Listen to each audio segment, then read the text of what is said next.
இந்த இறை வார்த்தைகளை நம் இதயத்தில் இருத்தி சற்று நேரம் அமைதியாக சிந்திப்போம். வாழ்க்கையின் கடினமான பாதைகளில் நாம் நடக்கும்போது நமது உணவே கண்ணீராக மாறும் தருணங்கள் உண்டு. ஆண்டவரே, இன்னும் எத்தனை காலம் என் மேல் கோபமாக இருப்பீர் என்று நாம் கதறும்போது இந்த திருப்பாடல் நமக்கு ஒரு பேருண்மையை நினைவுபடுத்துகிறது.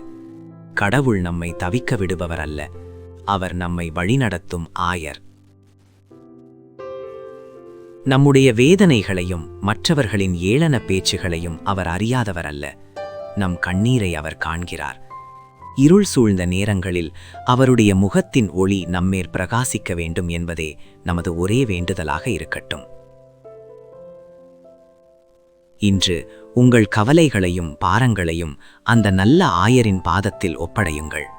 ஆண்டவரே, என் வாழ்வில் உமது ஒளியை பாய்ச்சியருளும், என்னை மீட்டருளும் என்று நம்பிக்கையோடு மன்றாடுவோம். துன்பத்திலும் அவர் கரத்தை பிடித்து உறுதியோடு முன்னடப்போம். ஆமேன்.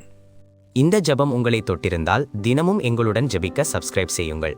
கடவுள் உங்களை ஆசீர்வதிப்பாராக.